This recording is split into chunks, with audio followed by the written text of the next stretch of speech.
have this next guest on the show. You might remember him as an icon of the great sport of tennis, who's competed against the likes of John McEnroe, Bjorn Borg, Jimmy Connors. You may also know him, if you're one of our listeners, from the great 1983 Roger Moore film Octopussy, where he made his movie debut, competing against the likes of Kamal Khan, Gobinda, and Gobinda's Buzzsaw. Today we welcome Vijay Amritraj. Vijay, thanks so much for being here. Colin, thanks very much. Great to be on your show. Very excited. You know what's amazing is that obviously you have like a huge tennis career, which I'm assuming is what you're most well known for. And, you know, you've done a couple of movie roles here and there. But I can't tell you how great it is to see behind you right now, which some of our listeners or viewers might be able to see. You have the Octopussy poster on your wall. And this was obviously your movie debut. I mean, is this something that you still get recognized for to this day? Well, amazingly, it's crazy how many places in the world they just still keep showing the movie, and especially in parts of the world that you would least expect it, Nairobi and Accra and Ghana, and across the South American continent, and of course in Asia. It's incredible that they keep repeating it because I hear about it, and people still talk about it, play those clips when I walk on stage at events. It's the funniest thing. I played 20 years on the tennis tour, and they keep showing the clip from the movie. And here you are today talking about it. Because is this something that, with all the interview requests and sort of media you must do people want to talk to you about your acting career, and particularly your time in Bond, or is it just all tennis? Obviously, I'm on shows because of the sport as well, and I served as president of the Tennis Tour ATP Player Council for a few years, and all of that added to my post-tennis career, and of course doing 25 years of television of all the Grand Slams. But the interesting thing is when they always seem to come back to Octopussy and a couple of other film roles that I've done, and the television series that I've done, being kind of the first Indian on American television and so on. In the early 80s. So I think all of that kind of added to my career and to my tennis broadcasting ability. So, but it still stands out as one of my favorite things that I've done that led me on to do many other television shows. We see a lot more of this crossover now of people from other forms of media. Okay, I'm going to get into movies, or movie stars want to get into music, athletes want to get into music. I mean, all of that. But back in the early 80s, there wasn't so much of that going on. Was acting something that you were seeking out? Like, I'd like to get into acting, or did the offer just sort of come to you? Well, this is an interesting story because at the end of the day, everyone grows up watching a Bond picture. The first ever movie, so-called adult movie that I went to see was Goldfinger. So I think when you look back at that and say, okay, the Broccolis, Cubby and his daughter were actually watching me play at Wimbledon. Wow. And after my match, he sent Barbara down to ask if I would have tea with them. I did. Ended up meeting Cubby and then for the first time, and he was the nicest man in the world. And said, listen, we've tested hundreds of actors for this particular role, and we're shooting part of the movie in India and in Pinewood with an Indian actor. We don't have the right person yet. Would you consider doing a screen test? And I said, just for a laugh, let me do it. Who can say they worked at Pinewood in the morning and played Wimbledon in the afternoon? So I kind of did it as a laugh, and then I think it was 2-3 days later, they came back and said, listen, we'd like to sign you for 14 weeks for this particular role. I said, well, I can't do 14 weeks. I'm on the tour all year. And they said, well, if you can, we can maneuver the schedule to fit you in. And so I did 2 weeks in the picture, 3 weeks to go play tennis, come back and did 2 weeks on the movie and back and forth. So they've never done that with actors because of insurance and so on, but they allowed me to do that. And it was an incredible experience. Which, I mean, as you just mentioned, who can say that they've been to Pinewood Studios in the morning and Wimbledon in the afternoon? I mean, I can't imagine that there you are playing in the greatest tennis tournament in the world, focused on your match, focused on wanting to play well, never imagining that the producers of James Bond are in the crowd and are going to approach you after. I mean, That's the stuff of dreams. I mean, I'm hoping that I've got, Michael Wilson or, that watching right now, our podcast, and maybe I'm going to get offered a role in Bond 26 and they decide to finally film a Bond film in Australia. I'm thinking this is a possibility. That's an incredible story. Well, and even when I got on the set, eventually when I did get the role because I did the screen test on a laugh, I just went in and did it. They said, "Have you ever worked with a snake before?" I said, I don't think so. I did play McEnroe a few times, but that's different. But I think they wanted to know how long it would take me to get used to the snake. And I said, "You have to be joking. Just let me do it on the day because I'm going to have to rely on my adrenaline of playing at Wimbledon to be able to take me through the snake roll." So I did do it. They brought in James Brolin, the American actor, to come and do the screen test with me from the US. So he flew in from the US to Pinewood to actually do the scene that John Glenn directed the screen test at Pinewood. And I just did it on a laugh. And then Cubby said to me, "Listen, before my start of doing the picture, when Barbara walked me into Pinewood for the first time, he said, listen, don't go to any acting classes. Just do your thing and be original. You are so charming on screen. Just leave that to take its course." And that's exactly what I ended up doing. I was curious about that because the story is very well known now that Roger Moore had, I guess, walked away from the role and that they had screen tested all these actors. James Brolin was one, Sam Neill was another. So when you came on, it wasn't a set thing yet that Roger's coming back. You could have been in this with Correct. James Brolin. Wow. Correct. When did you find out that it was Roger? Was going to accept. They always wanted him. I think they were kind of trying to put a little bit more heat on Roger to accept it. And if you remember, that same year is when the competing people had released Never Say Never Again in the same year. Yeah. So it was one of those. It was a big battle of the Bonds, if you wanted to call it at the time. But you couldn't get away from the fact that Roger was going to win out in that battle. Yeah, for sure. What was that moment like then when sort of everything had gone through, Roger stayed on board and you got that opportunity to meet Roger? Because as you said, you're a fan of the Bond films. I can imagine your first ever movie role. Here you are in the Bond franchise and here you are standing in front of Roger Moore, James Bond himself. Do you remember that first moment you got to meet Roger? Well, I knew I was going to be nervous because everyone's going to think, "Oh, here's another athlete who wants to be an actor," and they put him in this role for this particular purpose. And so Barbara came with me, took me in the first day, and I walked into Pinewood, and I saw my name on the dressing room door. I saw my name on the chair. I was, I said to Barbara, I said, "Listen, please don't wake me up. Let me keep sleeping because I don't want to get out of this one."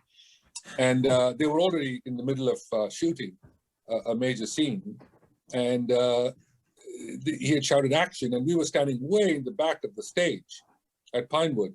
And Roger, everyone was a big scene, and Roger was obviously the thrust of it. And so, and Glenn said action, and then the camera started rolling, and they started doing the scene. And the next thing, Roger saw me way across the stage. And instead of being in the scene, he just walked straight up to me. And no one could understand because he had completely walked off set. And it took a few minutes before they could say cut. And he walked straight up to me and he said, "My name is Roger Moore. I'm delighted that you accepted to join our production. I'm sure you'll have a great time and we're delighted you're on board with us." He just put me at ease so quickly that that just turned the tables for me right away. My nervousness went away, and he and I got along like a house on fire. And, there's a good possibility. I mean, you were very famous for your tennis career. Roger Moore could have been coming over just because, I don't know, I'm too nervous to act opposite you or whatever. But obviously there were a lot of things that they decided to incorporate into the character. The name Vijay may have been in the script prior, but I mean, you share the name as a character. And I have to imagine that at least the tennis racket part of your character, they brought in because of the recognition of people knowing who you were outside of the film. Well, first of all, tennis in the 70s and 80s was very much a network sport. The networks in the US carried it. It was big across the world. Cable hadn't come in yet in a big way. And it was, everything was big on network television. So tennis was a very, very popular network sport. Roger had seen me play on numerous occasions. So he said, listen, we loved what you've done in tennis and how you represented the sport, the country, and so on and so forth. He was just magnificent in how comfortable he made me feel. So when I got into it, they'd already written in a lot of the scenes that kind of had this pun, tongue in cheek on the sport. And my name was different in the original script. And Roger said, listen, why don't we just call him Vijay? It's easier, it rolls off my tongue very easily. And so it's easier for him to say that. And he continued to change the script and the lines to go along with my character and my getting along with him. Even that scene in the back of the tuk-tuk where he said, what have you learned so far? And I say, well, my backhand's improved, was a line that he threw in. He threw in that line, and it was very much a kind of a pun, obviously, on the sport. And the fact that I was a tennis pro, teaching pro at Kamal's club was all thrown into that whole segment. There were other issues too that they toyed with them, someone throwing a grenade and I'm having a racket, and I said, I got it, and I hit the grenade back with my racket, and it goes back and blasts off the bad guys. You know, all those things incorporated, and it was what they used well in the scene. At the end of the day, in the tuk-tuk, really made a lot of sense. And that fight sequence took forever to film. It was a magnificent sequence.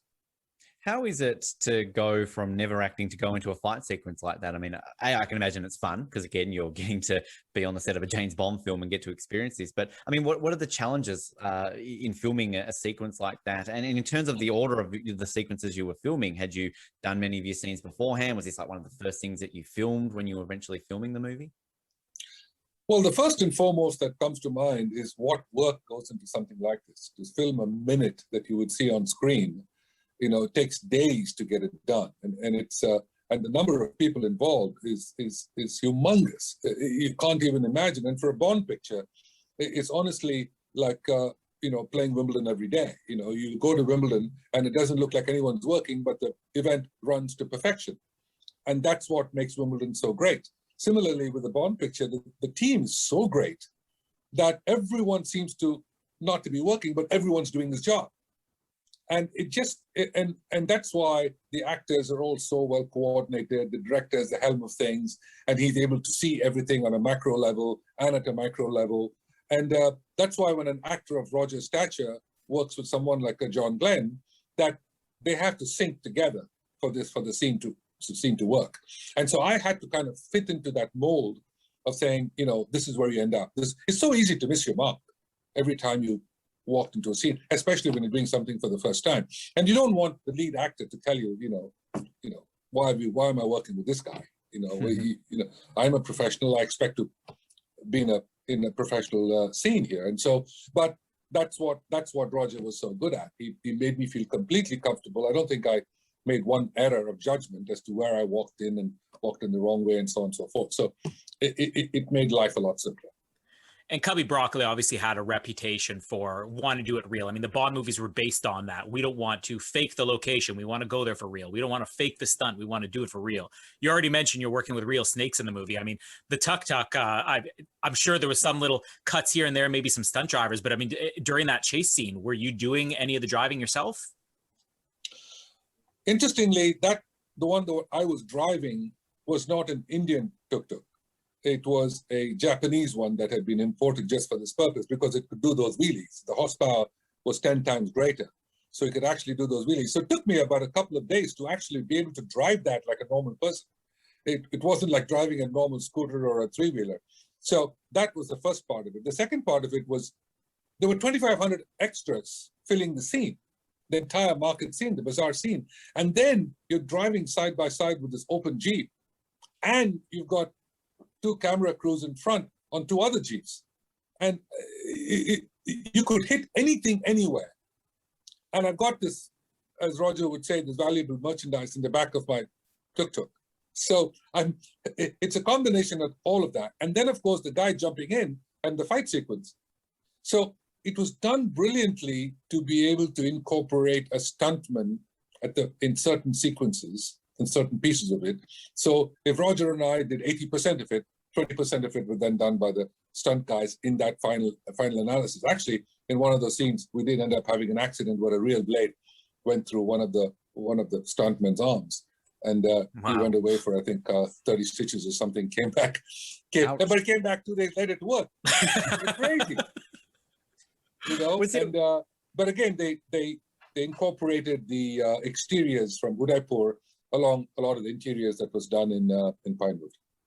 Was there any fear then from yourself, seeing that there are stunt people getting injured and things like that? Was there some sort of fear that you might get an injury in some of these sequences and that could hamper, you know, your tennis career, that obviously you're still at the peak of your powers at that point? There's always a fear of it because of all that's going on. And just under normal circumstances, you didn't even have to do a stunt to get hurt because there's so much going on. But Roger seemed so comfortable with the situation. Even, I don't know if you remember the scene where I end up driving the three-wheeler through a papered wall, and then the new screen drops right behind me when I drive through. That was to be done by a stuntman because there was only like 6 inches on either side, which was real wall. Wow. And I had to hit a dead center of that painting, so to speak, to drive the three-wheeler through. And it was written for the stuntman to do it. And Roger said, no, Vijay, I will do it. And then I got backed into a corner. I couldn't say no, that he had said yes. And I'm the one doing the driving. So I ended up doing it. I was sweating all morning, I remember. The makeup guy had to come and literally remove all the sweat from my face before I could drive that thing dead center through with Roger in the back of the truck, you know. Wow. I mean, Roger Moore, his reputation is his humor in the Bond movies. I mean, that's what he's known for above all the other Bond actors. I'm sure on screen it just comes so naturally to him. But I mean, is he pretty much the same way off screen? Does he always have these one-liners flowing and always joking around? Well, first of all, you know, keep in mind that he was trying to follow someone who had made the character, and someone who had done 6 pictures before him, and it had to do with the sex appeal and with his killer instinct and all of that, the way Sean played his Bond. And then when one person was tried on that one picture, On Her Majesty's Secret Service with George, you know, Roger had to follow and be compared to Sean. And Roger was coming, obviously, a very successful television show, Simon Templar in The Saint.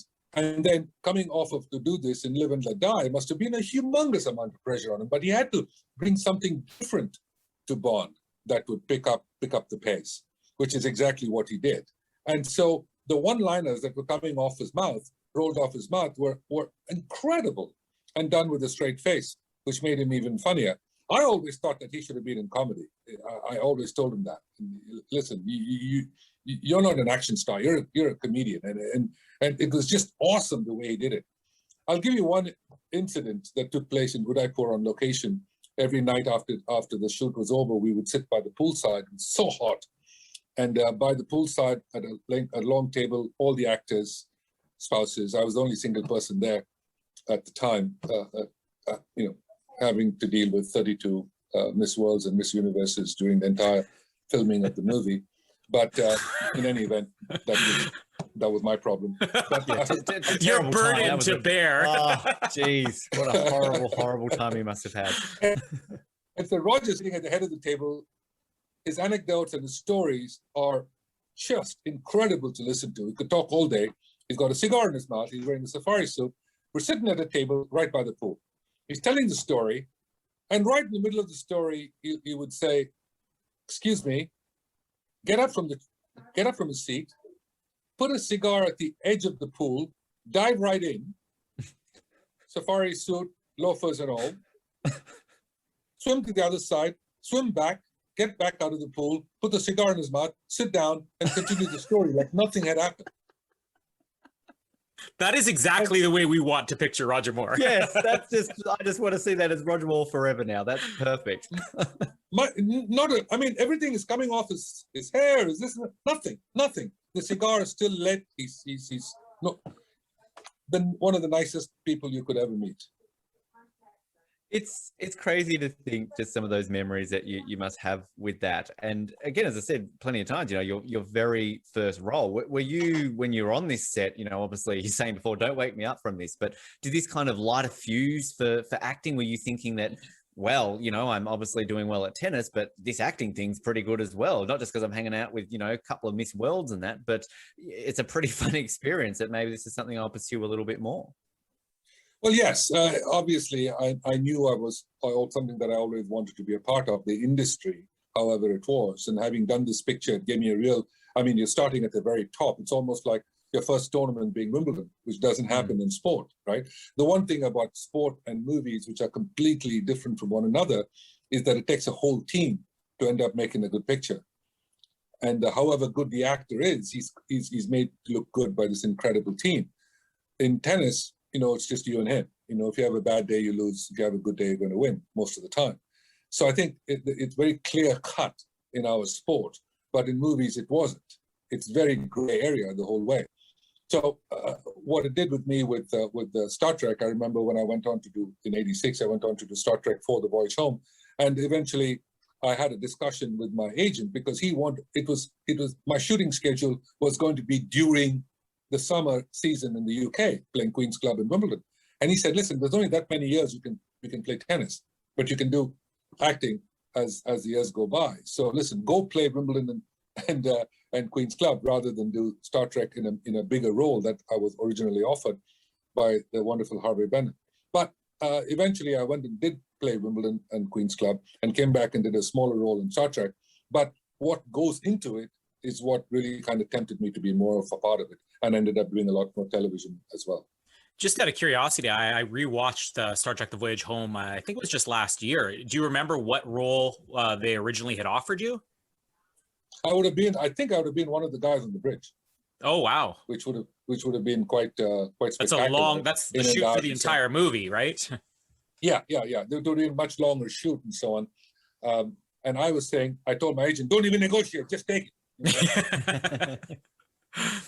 What was the reception like for Octopussy in India specifically? I mean, because obviously, the Battle of the Bonds was all over the media at the time. These movies are big all over the world, but I mean, this is the first time I believe they had actually filmed in India, and you're kind of the resident movie star now for the Indian audience. I can't decide whether it was bigger there or whether it was bigger in the UK, because at the royal premiere at the Odeon Leicester Square, it was at the time Charles and Princess Diana who were at the royal premiere, the royal guests, and so and Diana was a huge tennis fan, and so even at the premiere, she spent a lot of time talking to me about tennis and fitness and all of it, and she'd seen me play at Wimbledon and things like that. So it was a huge conversation, which they don't normally have with one of the actors who were there. Everyone's lined up on the red carpet at the Leicester Square Odeon, and here they are, royalty coming along. And the next day, there were pictures of us on all of the papers in the UK, and it was everything about it had a tennis touch to it. And it was released, obviously, during the summer in England, which is the best time for tennis in the UK, which is Queen's Club and Wimbledon and so on and so forth. And there were a lot of puns that took place at the time. And one very interesting incident was, I don't know if you guys follow Wimbledon, but there's a qualification to get into Wimbledon. And if you lose in the final round of the qualifying before you get into Wimbledon, if you lose in that final round, you could become one of the lucky losers to get into Wimbledon should someone drop out from the main draw.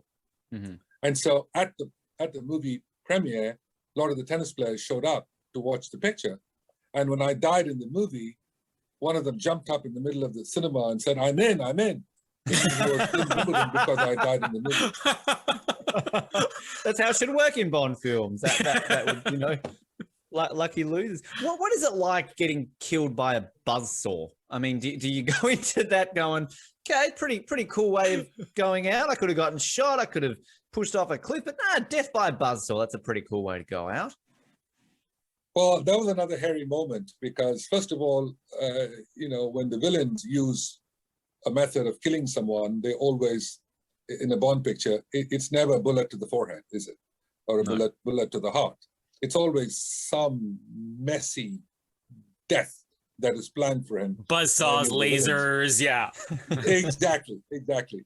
So when this guy started to do the buzzsaw from above me, it's a very heavy piece of equipment that went the other way. And I looked up at him with these guys holding me and I said, how long have you been practicing this? Because it was a pretty heavy piece of equipment.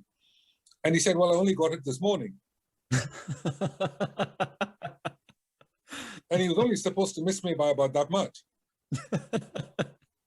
It was, and I kept shouting whether, as to whether they had insurance and what I should do and, get out of the way. Should I jump back? He said, no. John kept saying, he'll miss you. It's easy for you to say, you're standing way over there. So it was one of those things. And of course, Roger made some remarks that obviously can't be aired. Now you're working with a lot of people who probably we already know some of them followed the sport. I mean, anybody involved in this production, from Cubby Broccoli, Maud Adams, Roger Moore, anybody ask you for tips on their tennis game? Oh, the question was who didn't? I can imagine. Because interestingly, when we were shooting the picture, also I had to play Davis Cup as well at that time. And so when I was in Udaipur for 3 weeks, in between, I had to go to Donetsk in the Soviet Union and play a Davis Cup match and come back in the middle of the shoot. Wow. So I was actually trying to practice at 5:30 in the morning before I went to set at 8 o'clock.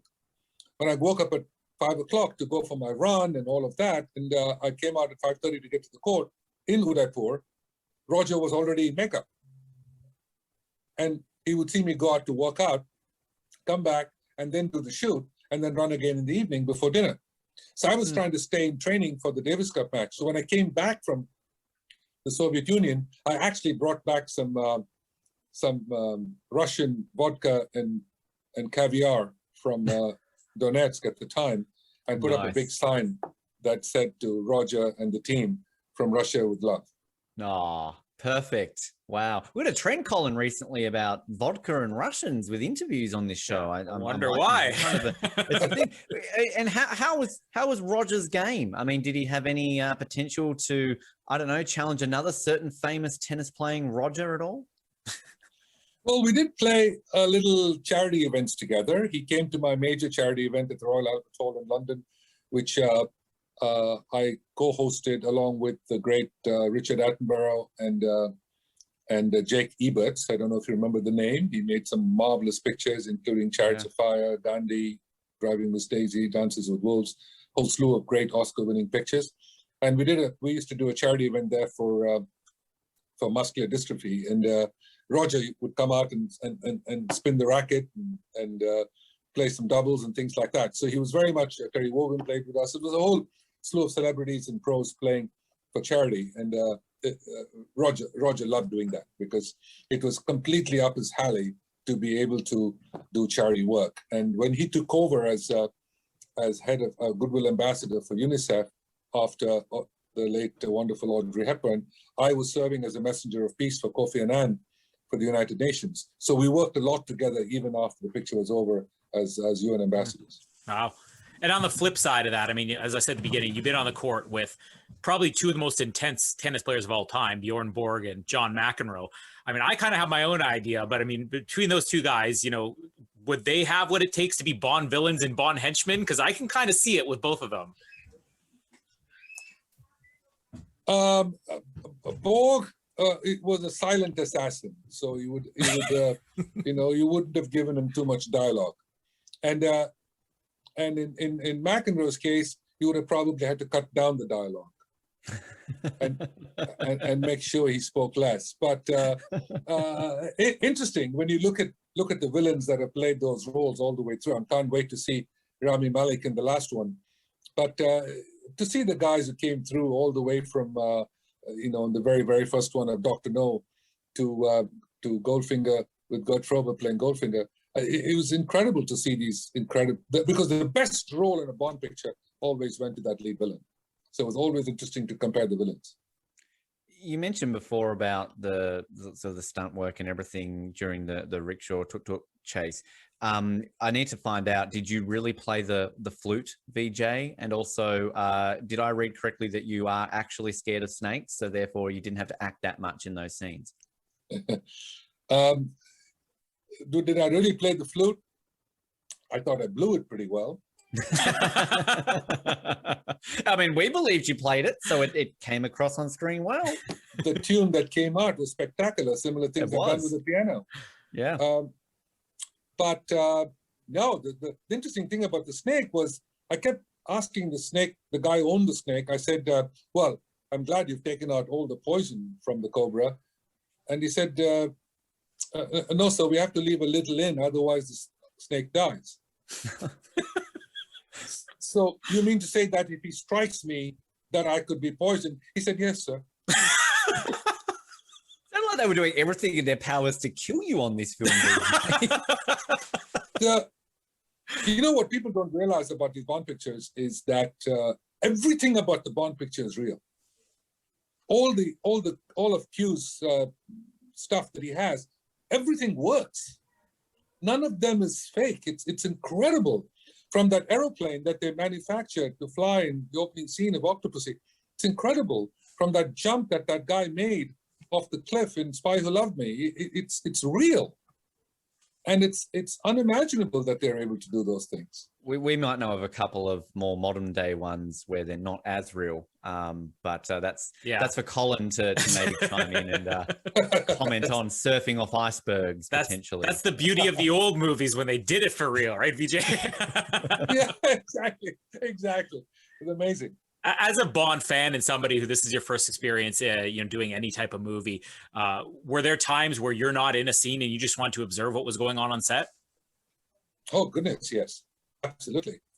I was there a lot, and Barbara and I became very, very, very close friends, and we still are. We have dinner together on a regular basis when I'm in the UK or she comes to LA or whatever.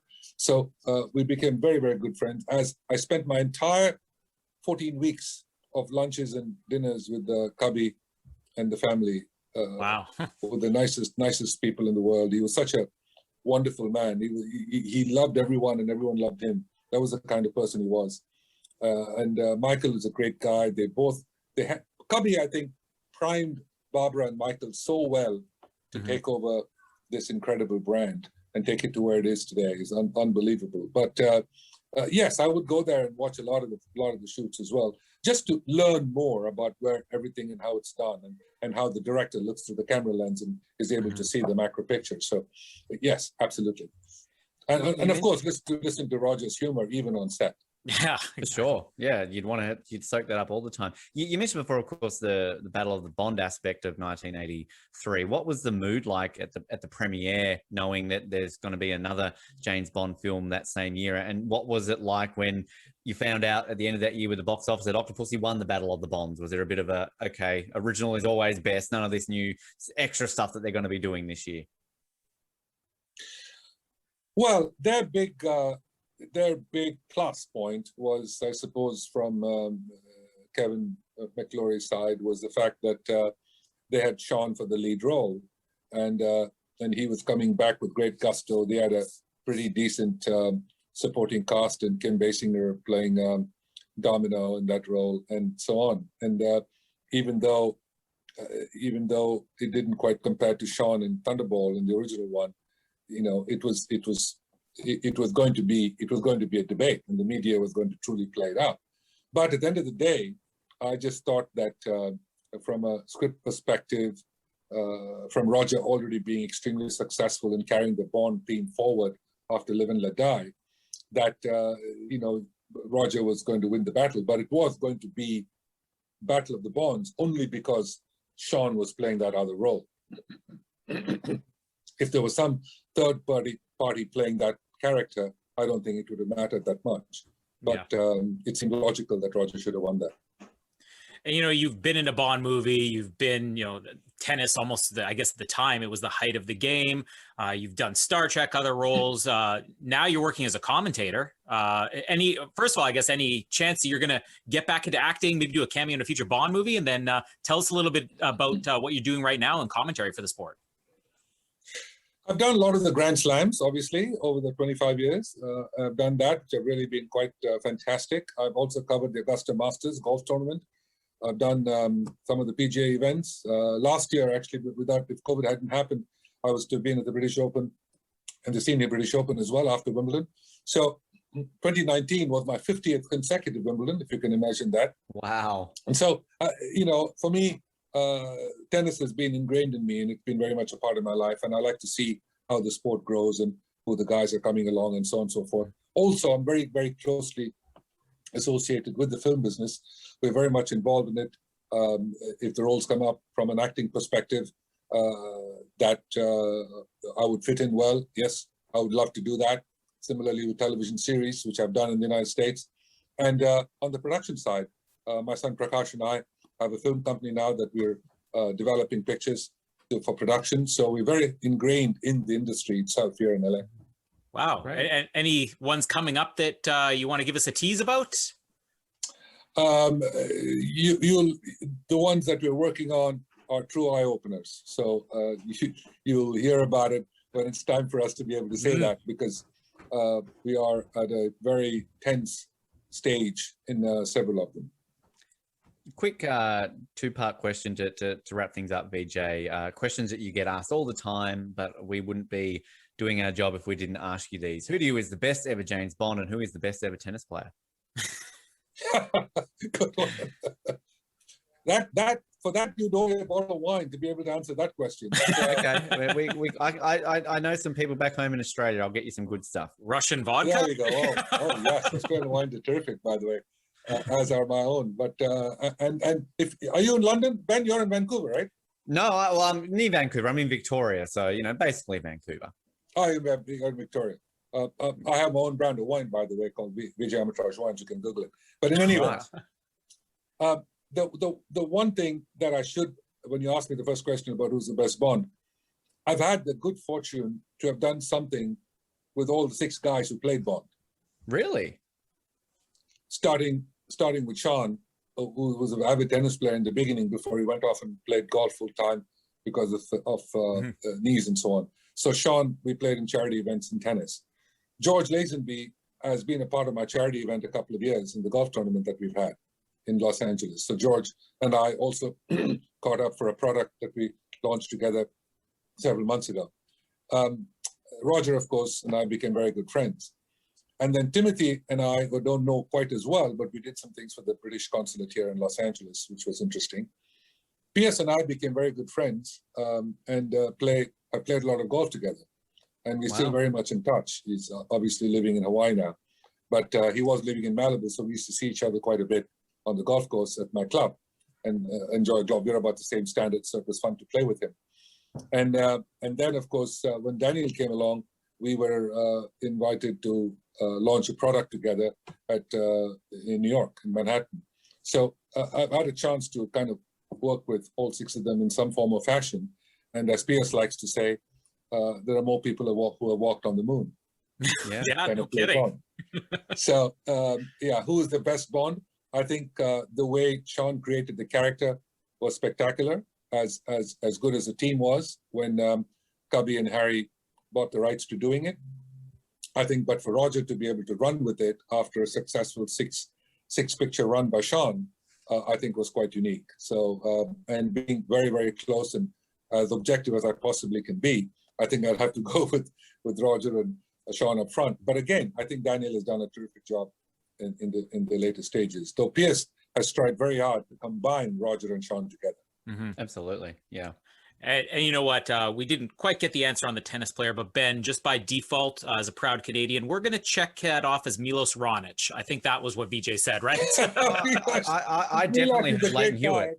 I tell you, Canada's done a spectacular job with its players, in considering what they've had. But I think they've done a great job with Canadian tennis. And but to answer Ben's question, I think for me, Rod Laver was always the one to look up to, though I ended up fortunate to have played him and beat him at the US Open and one other time as well. But you look at the record, you have to go with the record, and you can't compare.